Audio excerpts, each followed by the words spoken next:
On va essayer de faire preuve de bon sens. Lorsque votre intérieur de chez vous, de votre appartement ou de votre maison est sale ou négligé, qu'est-ce que vous finissez par faire de dimanche matin par exemple? Vous faites le ménage du dimanche matin. Pourquoi? Pour que le reste de votre semaine soit plus agréable dans cet appartement ou dans cette maison, enfin dans votre intérieur de vie. Et du coup, vous procédez à des modifications dans l'environnement, du ménage, le déplacement de certains éléments qui vous gênent dans le passage, et voilà, vous récurez, vous nettoyez, vous faites la vaisselle si vous ne l'avez pas faite, vous rangez, vous faites le linge, enfin bon, il y a plein de choses que vous faites le dimanche matin, ou un autre jour pour certains, voilà, chaque semaine, ou peut-être chaque mois, ça dépend des gens et du rythme de chacun. Mais voilà, ce qu'il faut retenir, finalement, regardez, c'est très simple, c'est juste du bon sens. Quand votre intérieur vous paraît trop négligé, vous le nettoyez. Parce que c'est plus facile, vous admettrez, qu'il est beaucoup plus facile et beaucoup plus confortable de se déplacer dans un intérieur propre. On se sent mieux. C'est tout de suite beaucoup plus fluide. Il en est de même pour le corps. Si vous avez compris la logique de votre intérieur, de votre appartement, de votre maison, de votre lieu de vie, c'est aussi votre lieu de vie, à une différente échelle.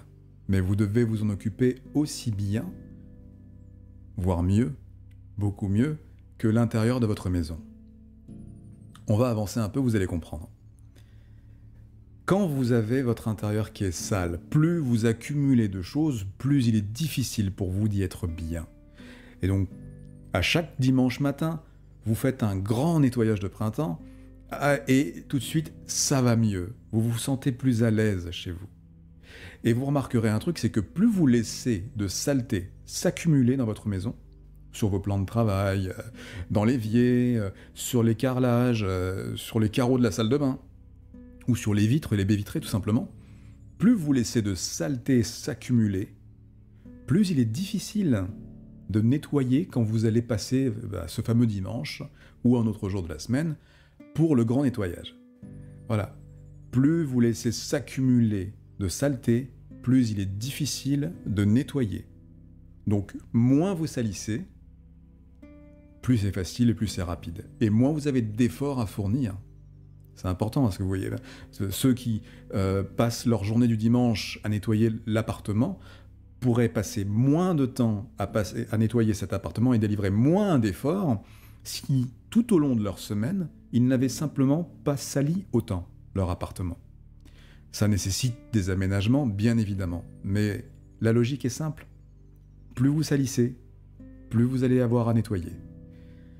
Et plus le temps s'accumule, plus des choses s'accumulent, et plus il est difficile et inconfortable de nettoyer. Bon, il en est de même pour le pare-brise d'une voiture. Vous voyez cette condensation souvent là, ce film un peu opaque qui finit par perdurer lorsque les températures se sont modifiées. Donc à l'intérieur de votre pare-brise, même sur les rétroviseurs extérieurs, vous avez cette pellicule très désagréable d'ailleurs qui vous empêche de voir au travers. Souvent, le réflexe quand vous êtes pressé le matin, c'est de passer un Kleenex ou un chiffon si vous en avez un dans la voiture, pour pouvoir partir, aller au travail et voir mieux à travers la vitre.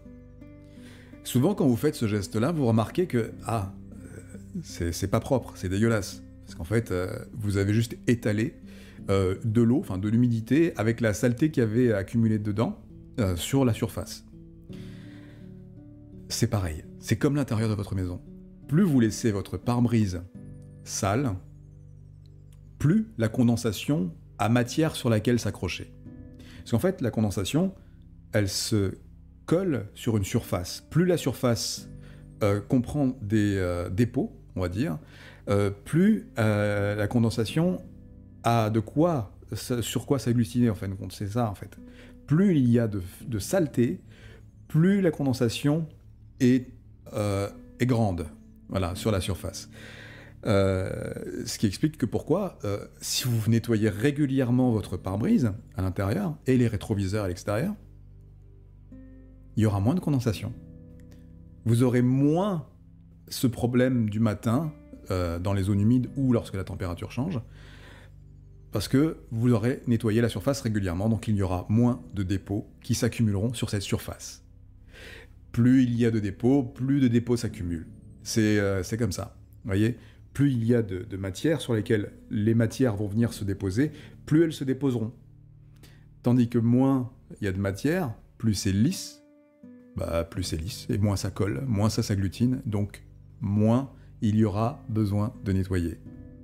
En tout cas, il y aura moins d'efforts à fournir pour nettoyer.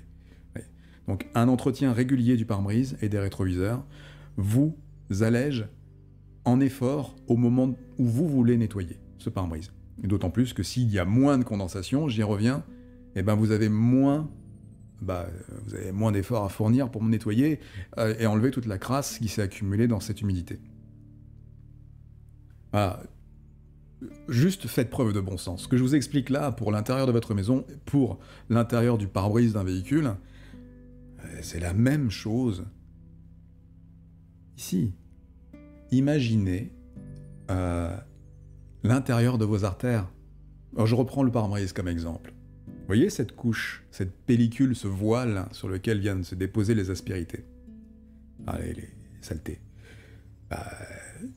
Il en est de même pour la surface interne de certaines de vos artères, de vos tuyauteries, je vais appeler ça des tuyauteries, même pour les intestins, c'est pareil.